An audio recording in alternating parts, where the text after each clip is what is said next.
بسم الله الرحمن الرحيم. الحمد لله رب العالمين، والصلاة والسلام على سيد الأنبياء والمرسلين وعلى آله وصحبه ومن تبعهم بإحسان إلى يوم الدين.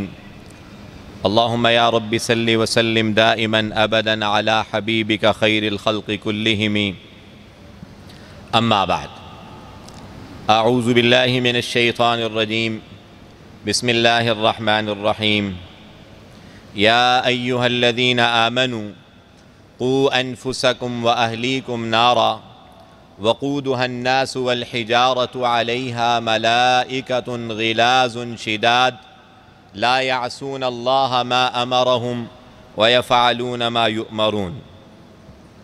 وقال الله سبحانه وتعالى: والذين آمنوا واتبعتهم ذريتهم بإيمان ألحقنا بهم ذريتهم وما ألتناهم من عملهم من شيء كل امرئ بما كسب رهين.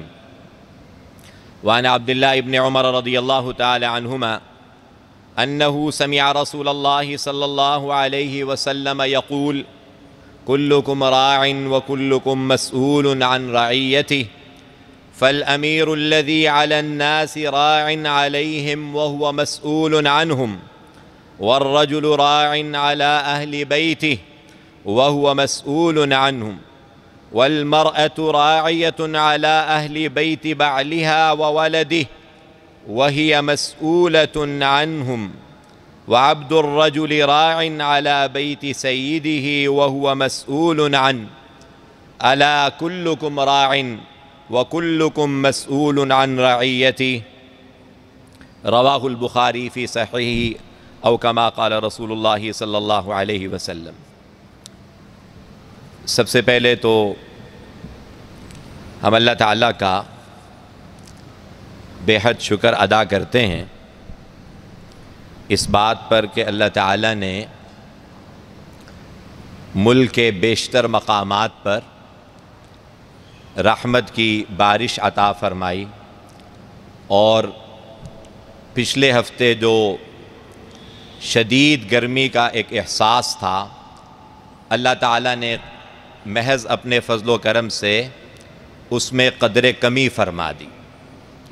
قرآن کریم میں اللہ تعالیٰ کا ارشاد ہے: وَهُوَ الَّذِي يُنَزِّلُ الْغَيْثَ مِن بَعْدِ مَا قَنَطُوا. اللہ ہی کی ذات ہے وہ جو کہ بارش کو برساتی ہے بعد اس کے کہ لوگ بارش کے برسنے کے اعتبار سے مایوس ہو چکے ہوتے ہیں. وَيَنْشُرُ رَحْمَتَهُ. اور اللہ تعالیٰ اپنی رحمت کو ہر طرف پھیلا دیتے ہیں. وَهُوَ الْوَلِيُّ الْحَمِيدُ. وہ ذات قریب بھی ہے اور تعریفوں کے قابل ہے. تو اللہ پاک کی ذات عالی نے محض اپنے فضل و کرم سے جو بارش نازل فرمائی، اللہ تعالیٰ اس کے مفید سلسلے کو جاری رکھے، اور جتنی زمین کو، انسانوں کو اور مخلوقات کو ضرورت ہے اس کے بقدر اللہ تعالیٰ ہمیں رحمت کی بارشیں عطا فرمائے. اس لیے رسول اکرم صلی اللہ علیہ وسلم نے صرف اور صرف بارش کی دعا نہیں سکھائی، بلکہ اللہم سیبا نافعا، اے اللہ ہمیں ایسی بارش عطا فرما جو کہ ہمارے لیے نفع کا باعث ہو. اتنی بارش ہو جائے، اتنا پانی ہو جائے کہ اس کو ہم سنبھال ہی نہ سکیں، اور دریاؤں میں طغیانی آ جائے اور سیلاب کی شکل ہو جائے. یہ بارش نہیں، اے اللہ اتنی دے جو کہ ہمارے لیے نفع مند ہو.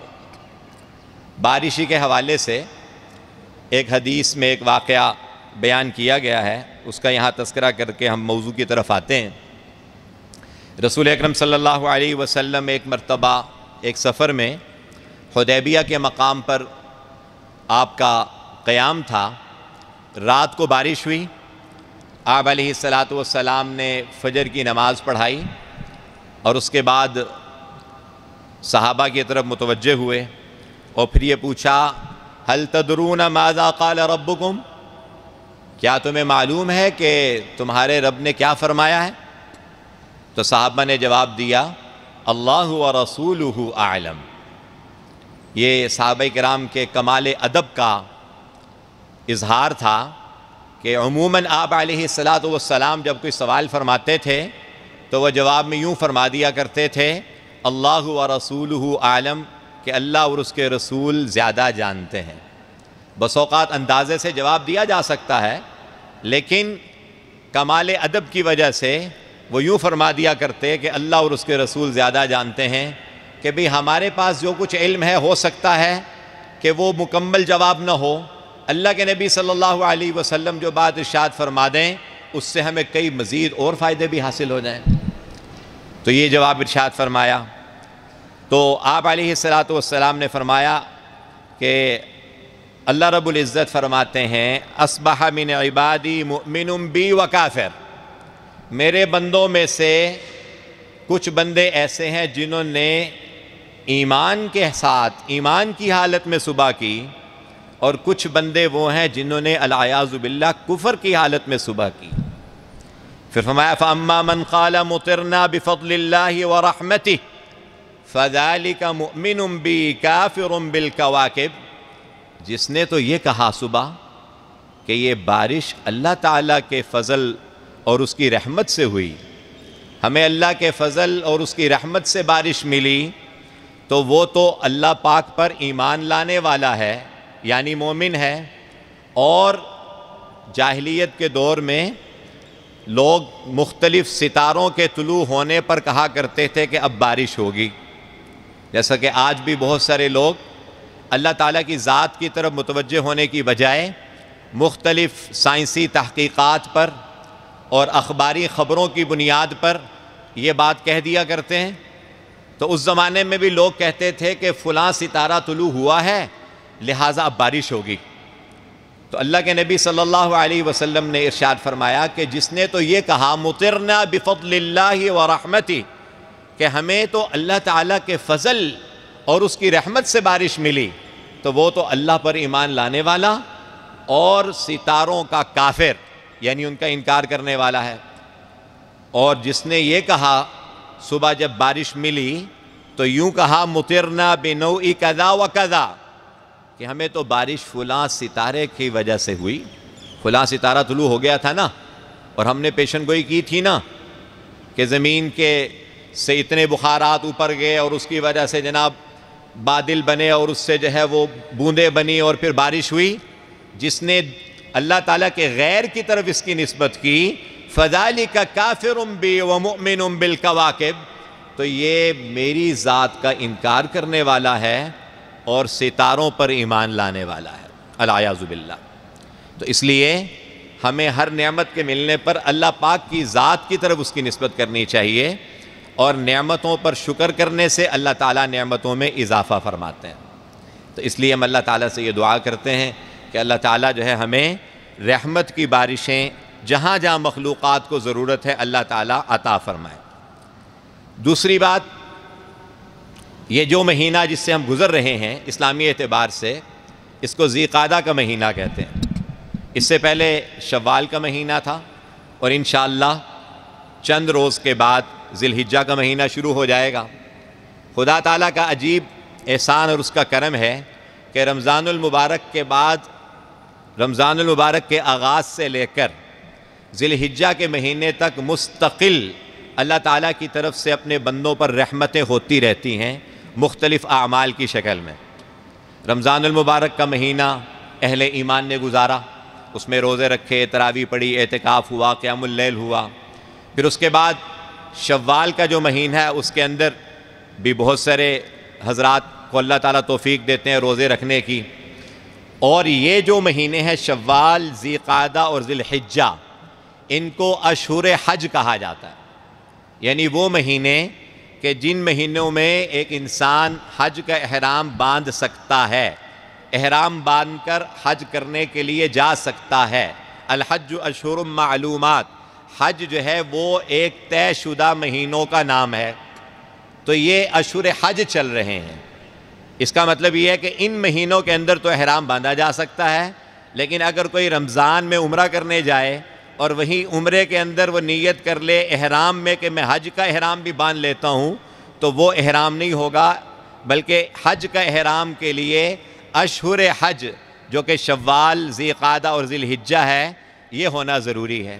اس کی بھی مستقل برکات ہیں، اور اس کے ساتھ ساتھ حرمت والے مہینے، ان میں سے بھی قرآن کریم میں اللہ تعالیٰ نے 4 مہینوں کا ذکر کیا ہے۔ ان عدۃ الشہور عند اللہ 12 شہرا فی کتاب اللہ یوم خلق السماوات والارض منها 4 حرم۔ مہینوں کی تعداد تو اللہ تعالیٰ کے ہاں 12 ہیں، لیکن ان میں سے 4 مہینے خاص طور پر احترام والے ہیں، ان میں سے بھی یہ مہینے ہیں۔ ان مہینوں میں جو شخص خاص طور پر اللہ تعالیٰ کی عبادت کا اہتمام کرتا ہے، اللہ تعالیٰ اس کو باقی 8 مہینے بھی اپنی اطاعت اور فرما برداری کی توفیق عطا فرماتے ہیں۔ تیسری بات، اللہ تعالیٰ نے ہمیں ایک ذمہ دار زندگی گزارنے کے لیے دین دیا ہے۔ ہر انسان دنیا کے اندر مختلف ذمہ داریاں ادا کرتا ہے۔ ذمہ داریوں کے احساس کا نام ہی زندگی ہے۔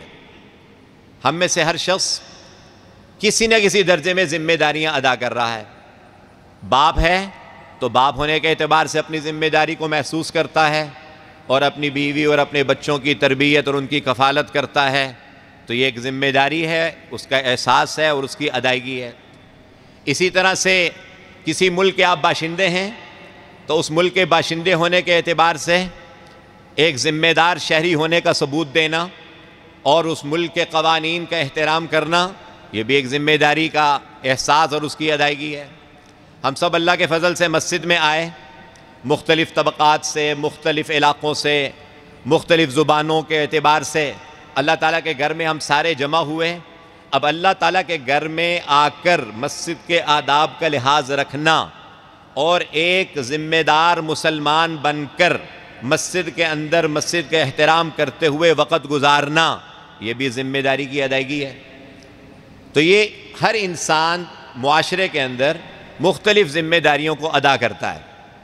ان ذمہ داریوں میں سے ایک بہت بڑی ذمہ داری اللہ تعالیٰ نے جو ہمیں عطا فرمائی ہے، وہ ایک کنبے کا سربراہ ہونا ہے۔ اللہ تعالیٰ نے اولاد کو قرآن کریم میں اللہ تعالیٰ نے اولاد کو اپنی نعمت کہا، بنین و حفدہ، اولاد میں بیٹے بھی اور پوتے بھی، گویا کہ یہ اللہ تعالیٰ کی نعمت ہے۔ وَبَنِينَ شُهُودًا، وہ بیٹے جو آپ کے سامنے حاضر ہوں۔ بیٹوں کا نظر کے سامنے ہونا، اور جب باپ کو ان کی ضرورت ہو ان کو حکم دیں تو وہ فوراً حکم پر لبیک کہتے ہوئے باپ کے سامنے حاضر ہو جائیں، یہ اولاد نعمت ہے۔ آج عام طور پہ ہم یہ سمجھتے ہیں کہ اولاد ہے اور دنیا کے اعتبار سے خوب پیسہ کمانے کے لیے، اپنا معیار زندگی بلند کرنے کے لیے، ایک بیٹا میرا آسٹریلیا میں ہے، ایک میرا بیٹا امریکہ کے اندر ہے، ایک میرا بیٹا خلیجی ممالک کے اندر ہے، اور اس پہ ہم بڑا فخر کرتے ہیں۔ اور عین ممکن ہے کہ والد بیچارہ بیمار ہو یا اس کے انتقال کا موقع آ جائے اور اولاد میں سے کوئی بھی اس کے سامنے موجود نہ ہو، تو وہ اولاد جو کہ انسان کی نظروں کے سامنے ہو، قرآن اس اولاد کو کے بارے میں ذکر کرتا ہے، وہ بنین شہودا، تو یہ اللہ کی نعمتیں ہیں۔ تو جب اللہ نعمتیں دیتے ہیں تو ان نعمتوں کے بارے میں اللہ کل پوچھیں گے، ثم لتسألن یومئذ عن النعیم، اللہ تعالیٰ تم سے نعمتوں کے بارے میں ضرور بھی ضرور پوچھیں گے۔ اب یہ اولاد اللہ نے دی، اللہ تعالیٰ نے فیملی دی، کنبہ دیا، خاندان دیا۔ اب ایک فیملی لائف، ایک خاندانی زندگی جب آپ گزار رہے ہو تو اس کی بھی بہت ساری آپ کے اوپر ذمہ داریاں ہیں۔ ایک تو وہ ذمہ داریاں ہیں جو ہر مسلمان، ہر کافر محسوس کرتا ہے، بلکہ انسان تو کیا، جانور بھی محسوس کرتے ہیں۔ ہر روز جانور، حدیث میں آتا ہے کہ جانور خالی پیٹ گھروں سے نکلتے ہیں اور شام کو اپنے پیٹ بھر کر آتے ہیں، نہ صرف یہ کہ خود کھاتے ہیں بلکہ اپنے ساتھ اپنے بچوں کو بھی کھلاتے ہیں۔ تو ایک تو صرف ذمہ داری یہ ہے کہ ہم اپنے بچوں کی دنیاوی اعتبار سے ان کی ضروریات کی فکر کریں کہ میرے بچے ہیں، ان کے کھانا، ان کا پینا، ان کا لباس، ان کی تعلیم، یہ میرے ذمے ہے۔ اس ذمہ داری کو تو بالعموم ہم سب محسوس کرتے ہیں، لیکن اس سے بڑھ کر ایک ذمہ داری یہ ہے کہ اگر اللہ تعالیٰ نے مجھے باپ بنایا ہے اور ایک فیملی کا سربراہ بنایا ہے، اور الرجال قوامون علی النساء کہہ کر مجھے عورتوں کے اوپر ایک نگران بنایا ہے اور ایک ذمہ داری عطا فرمائی ہے، تو اس کا تقاضا یہ ہے کہ میں اس کے ساتھ ساتھ یہ بھی فکر کروں کہ میری اولاد کی ترجیحات کیا ہیں، وہ کیسے زندگی گزار رہے ہیں۔ آج خاندانی زندگی کے اعتبار سے اولاد کی تربیت بہت ہی نازک ایک موضوع ہے، جس پر جتنے گھنٹے بھی بولا جائے کم ہے، اس لیے کہ اللہ تعالیٰ نے جو ہمیں اولاد عطا فرمائی تو ہمارا دین یہ بتاتا ہے کہ اس اولاد کی تربیت بالکل شروع سے اس کا آغاز ہو جاتا ہے۔ بچے کی پیدائش سے لے کر زندگی کے مختلف مراحل میں والدین ان کی تربیت کے، ان کی اخلاقی تربیت کے ذمہ دار ہیں۔ اس لیے قرآن کریم میں اللہ تعالیٰ نے بڑے واضح انداز میں ارشاد فرمایا، یا ایھا الذین آمنوا قوا انفسکم واہلیکم نارا، اے ایمان والو اپنے آپ کو اور اپنے گھر والوں کو جہنم کی آگ سے بچاؤ۔ جہنم کی آگ سے بچانے کا کیا مطلب؟ کہ اگر آپ اور آپ کے بچے وہ زندگی گزار رہے ہیں جو اللہ کو پسند ہے اور اللہ کے نبی صلی اللہ علیہ وسلم نے وہ زندگی گزاری ہے، تو گویا کہ آپ خود بھی اور آپ کے بچے بھی جہنم کی آگ سے بچ رہے ہیں، جنت کے راستے پر ہیں۔ لیکن اگر خدا نہ خواستہ خود تو اللہ کے احکام کی کوئی فکر نہیں، اللہ کے نبی صلی اللہ علیہ وسلم کی سنتوں کی کوئی فکر نہیں، لیکن دنیاوی ساری ضرورتوں کی فکر ہے، تو یہ باپ اولاد کی نعمت کا صحیح معنوں میں حق ادا نہیں کر رہا، اس نعمت کا صحیح معنوں میں شکریہ ادا نہیں کر رہا۔ اس نعمت کا شکریہ کیا ہے؟ کہ اس اولاد کی وہ دینی تربیت کرے، ان کی اخلاقی تربیت کرے، ان کا اٹھنا بیٹھنا دیکھے، ان کے دوست کیسے ہیں، ان کا اٹھنا بیٹھنا کیسا ہے، ان کی سوسائٹی کیسی ہے۔ اس لیے حدیث میں آتا ہے المرء علی دین خلیلہ، انسان اپنے دوست کے مذہب پہ ہوا کرتا ہے۔ فلینظر من یخالل، لہٰذا دیکھ لو کس سے دوستی لگا رہے ہو، دیکھ لو کس سے دوستی لگا رہے ہو۔ ہر ایک کے ساتھ دوستی کا ہاتھ بڑھا لینا، چاہے وہ اخلاق کے اعتبار سے اچھا ہے یا نہیں ہے۔ ایک حدیث میں اللہ کے نبی صلی اللہ علیہ وسلم نے ایک بڑی ہی اہم بات کی طرف متوجہ کیا ہے کہ کوئی بھی بچہ پیدائشی طور پر خدا کا نافرمان نہیں ہوتا، کوئی بچہ بھی شریف ہوتا ہے، معصوم ہوتا ہے۔ حدیث میں آپ کا ارشاد ہے کل مولود یولد علی الفطرہ، جو بچہ بھی پیدا ہوتا ہے اس کی پیدائش فطرت اسلام پر ہوتی ہے، فطرت پہ، صحیح فطرت پہ ہوتی ہے، معصوم ہوتا ہے، شرافت ہوتی ہے، کسی بھی گناہ کی طرف اس کی رغبت نہیں ہوتی۔ کسی کافر کا بچہ بھی آپ دیکھ لیں، بچپن سے اس کے اندر کسی گناہ کی رغبت نہیں ہوتی۔ اس سے معلوم یہ ہوا کہ خدا نے جس فطرت پہ انسان کو پیدا کیا ہے، اس فطرت کا تقاضا خدا کی نافرمانی نہیں ہے۔ فطرت اللہ التی فطر الناس علیہا لا تبدیل لخلق اللہ، اللہ تعالیٰ نے انسان کو جس فطرت پر پیدا کیا ہے، اس فطرت کا تقاضا یہ ہے کہ یہ کسی کا فرما بردار بن کر، کسی کو اپنا بڑا سمجھ کر، کسی کو فالو کرتے ہوئے زندگی گزارتا ہے۔ تو ہر بچہ وہ شرافت اور معصومیت کے ساتھ پیدا ہوتا ہے، لیکن فَأَبَوَاهُ يُحَوِّدَانِهِ أَوْ يُنَصِّرَانِهِ أَوْ يُمَجِّسَانِهِ، لیکن اس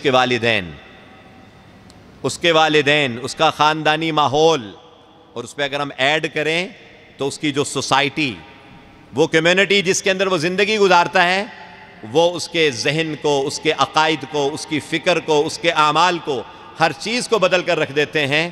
یا تو اس کے والدین اس کو یہودی بنا دیتے ہیں، یا اس کو عیسائی بنا دیتے ہیں، یا اس کو مجوسی، آگ کی عبادت کرنے والا بنا دیتے ہیں۔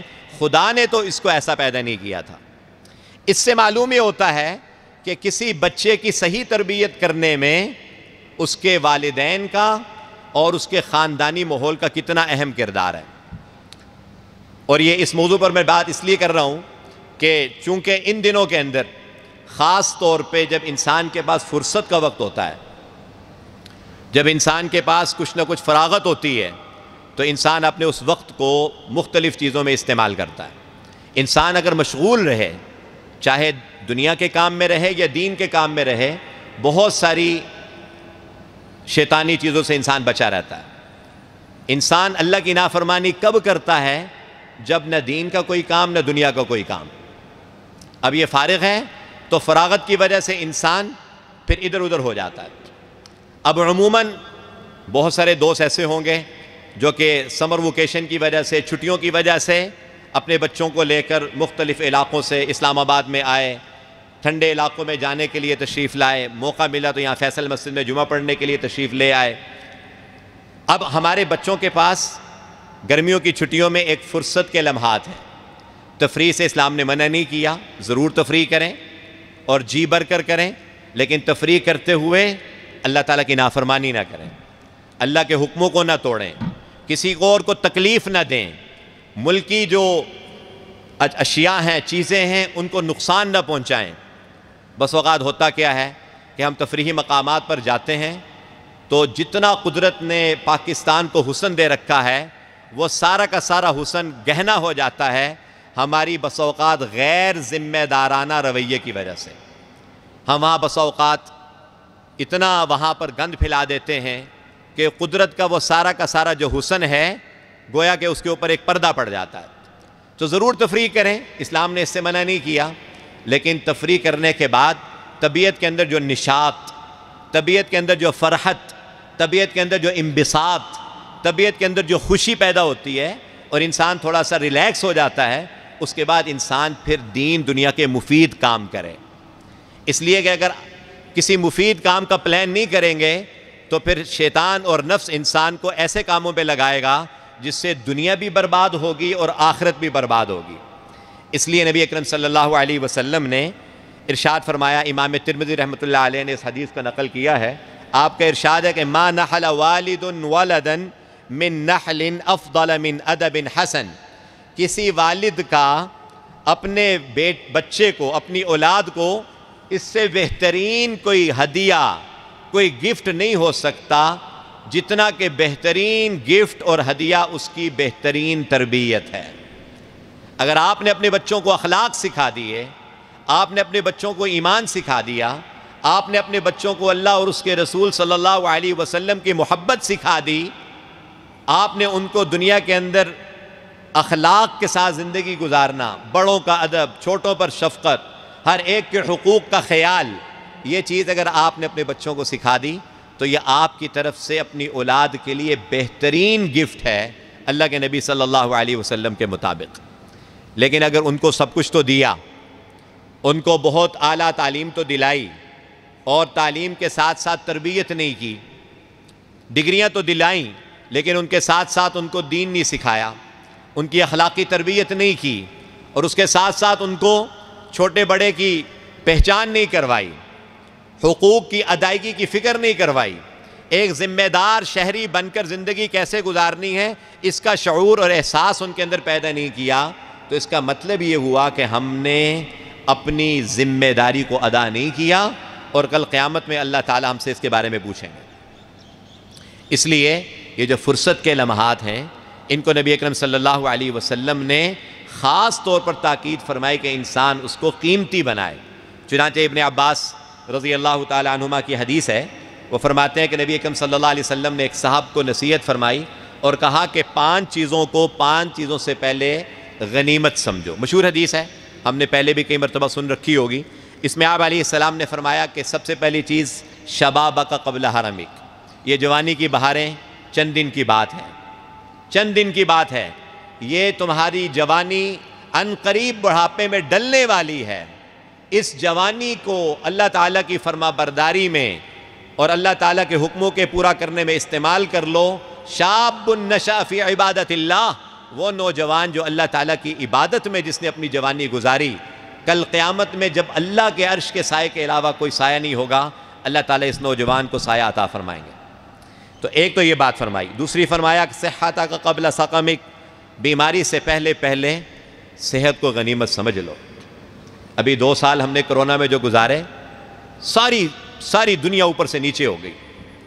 وہ لوگ جو دینے والے تھے اللہ بچائے لینے والے بن گئے، بڑے بڑے بزنس سارے کے سارے ٹھپ ہو گئے۔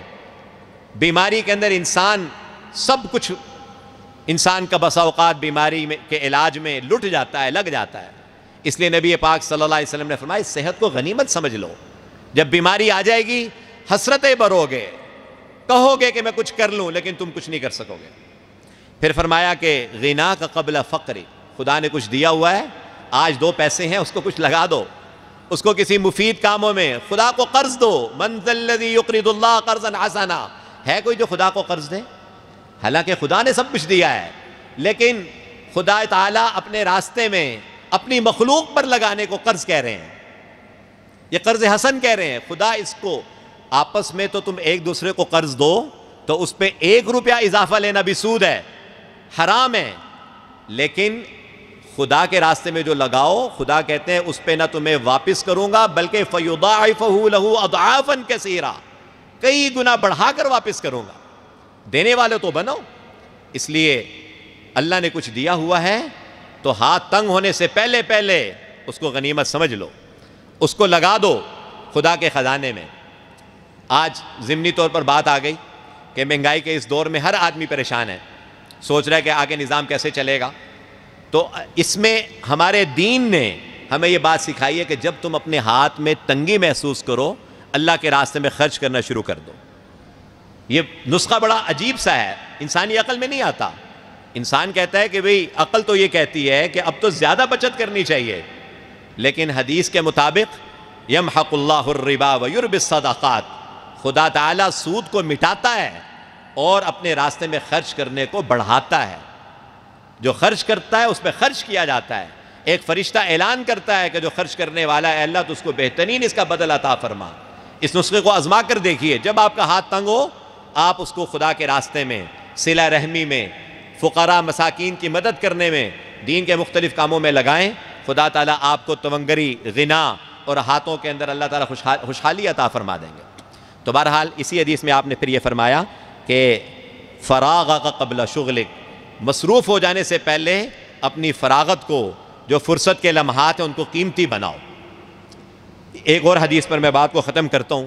آپ علیہ الصلوۃ والسلام نے اسی حوالے سے ایک اور حدیث میں فرمایا کہ نعمتان مغبون فیہما کثیر من الناس، 2 نعمتیں ایسی ہیں، امام بخاری رحمۃ اللہ علیہ نے اس حدیث کو نقل کیا ہے ابو ہریرہ کی روایت کے ساتھ، فرمایا 2 نعمتیں ایسی ہیں مغبون فیہما کثیر من الناس، جن نعمتوں کے بارے میں اکثر لوگ نقصان اور گھاٹے میں ہیں۔ غبن کہتے ہیں کاروباری نقصان، سرمایہ بھی ڈوب گیا بیچارے کا، پروفٹ کیا ملنا تھا کہ اس کا سرمایہ بھی ڈوب گیا، بیچارہ خالی ہاتھ کھڑا ہو گیا۔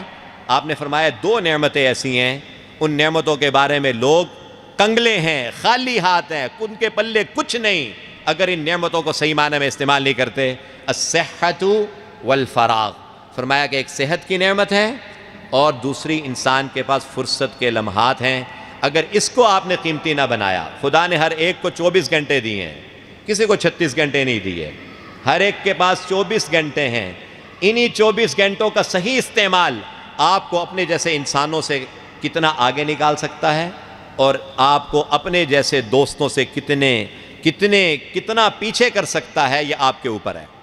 اس لیے گزارش یہ ہے کہ بھئی ہم اپنی زندگی کے بھی فرصت کے لمحات کو ان کو قیمتی بنائیں، ان کو دین سیکھنے کے اندر، قرآن کریم کی تعلیم میں، حضور پاک صلی اللہ علیہ وسلم کی احادیث کی تعلیمات کو سیکھنے میں اپنے ان اوقات کو جو ہے وہ مصروف کریں، اور اس کے ساتھ ساتھ اپنے بچوں کو خاص طور پر سمر ویکیشن کے اندر جو ان کے پاس چھٹیاں ہیں ان کو مفید مختلف کورسز کے اندر ان کو شریک کریں۔ میری گزارش یہاں پر ان دوستوں سے جو مختلف اداروں کے ساتھ وابستہ ہیں کہ بھئی اپنے اداروں کے اندر شارٹ کورسز ایسے کروائیں کہ جس سے بچے مفید معلومات ان کو حاصل ہوں، بچے جو ہے وہ مختلف چیزوں کو سیکھیں، لرننگ کریں، تاکہ ان کا یہ وقت قیمتی بنے۔ اس لیے کہ فراغت کا وقت صحیح معنوں میں استعمال کرنے سے انسان آگے نکلتا ہے، اور یہی وقت انسان اگر صحیح استعمال نہ کرے تو انسان اپنے جیسے انسانوں سے بہت پیچھے رہ جاتا ہے۔ دعا ہے کہ اللہ تعالیٰ ہمیں زندگی کے اوقات کو قیمتی بنانے کی توفیق عطا فرمائے اور ہمیں اپنے اوقات کو، اپنی زندگی کو ضائع ہونے سے محفوظ بنائے۔ وآخر دعوانا ان الحمد للہ رب العالمین۔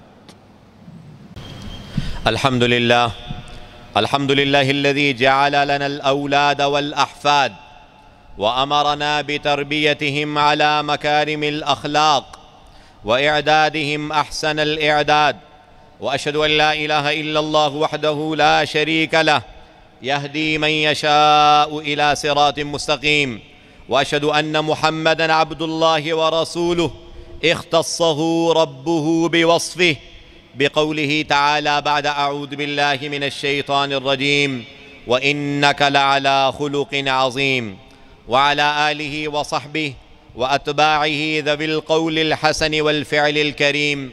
أما بعد، فإن خير الحديث كتاب الله، وخير الهدي هدي محمد صلى الله عليه وسلم، وشر الأمور محدثاتها، وكل بدعة ضلالة، وكل ضلالة في النار.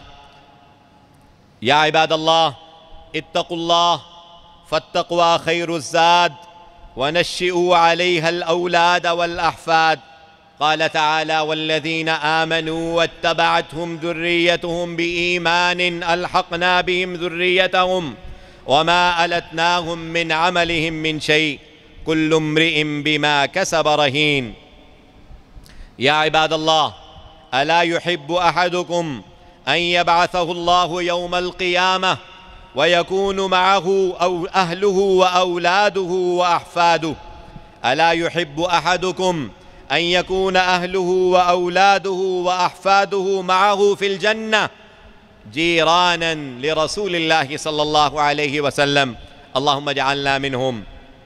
إن الطريق إلى ذلك هو الطريق الوحيد، وهو طريق الإيمان، هو إيمان الوالدين وإيمان الذرية، وإن إيمان الذرية من إيمان الوالدين، ولذلك جعل الله سبحانه وتعالى الذرية إلى الوالدين يربونهم وينشئونهم على الإيمان، ويصنعونهم على أعينهم بالهدى ومكارم الأخلاق.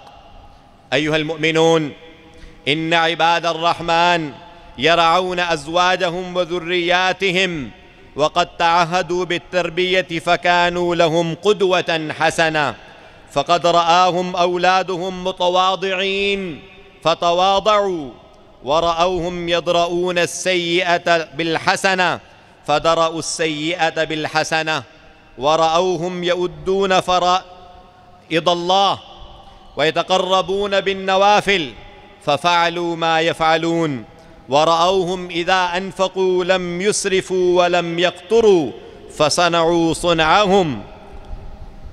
فلذلك الله سبحانه وتعالى قال في القرآن الكريم: فاستقم كما أمرت ومن تاب معك ولا تطغوا إنه بما تعملون بصير. وقال تعالى: إن الذين قالوا ربنا الله ثم استقاموا تتنزل عليهم الملائكة ألا تخافوا ولا تحزنوا وأبشروا بالجنة التي كنتم توعدون إلى آخر الآية.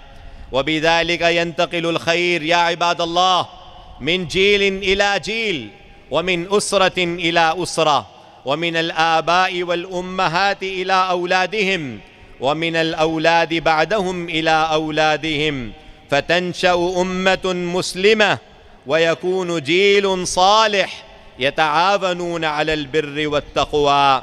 فلذلك الله سبحانه وتعالى علمنا هذا الدعاء بقوله تعالى: رب أوزعني أن أشكر نعمتك التي أنعمت علي وعلى والدي، وأن أعمل صالحا ترضاه، وأصلح لي في ذريتي إني تبت إليك وإني من المسلمين. صدق الله العظيم. أقول قولي هذا وأستغفر الله لي ولكم ولسائر المسلمين فاستغفروه إنه هو الغفور الرحيم.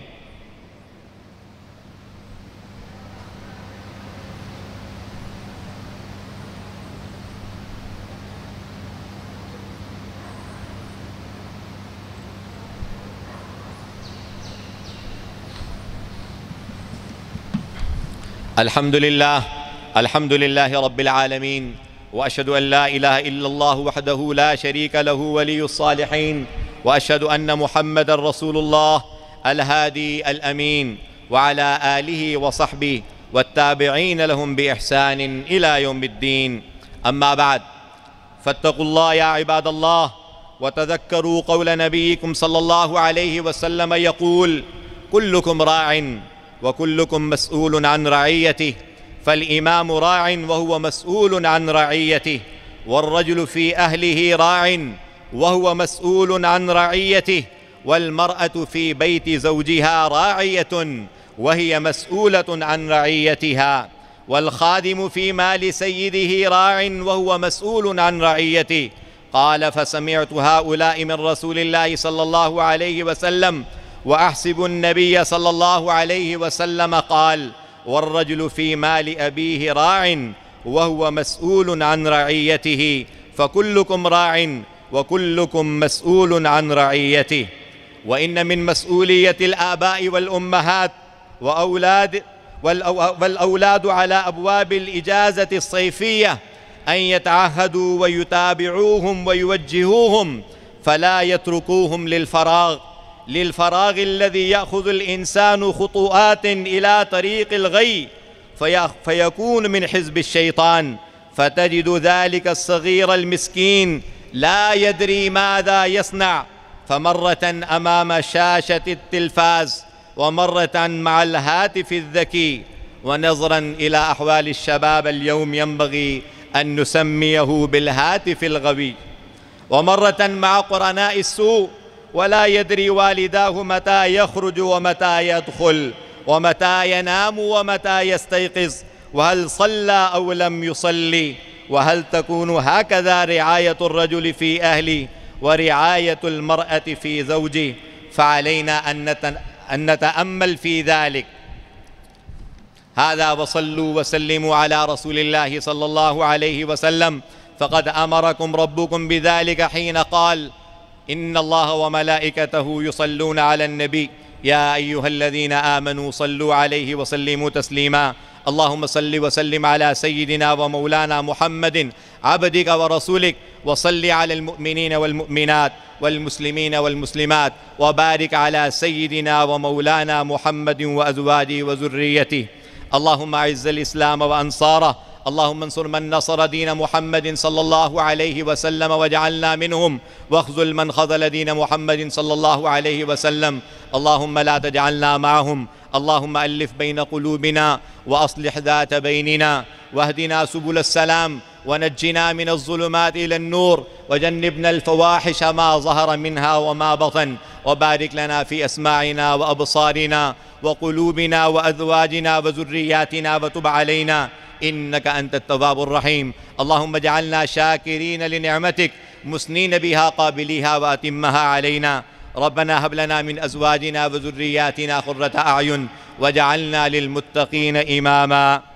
عباد الله، إن الله يأمر بالعدل والإحسان وإيتاء ذي القربى، وينهى عن الفحشاء والمنكر والبغي، يعظكم لعلكم تذكرون. فاذكروني يذكركم واشكروا لي ولا تكفرون. أتموا صفوفكم رحمكم الله.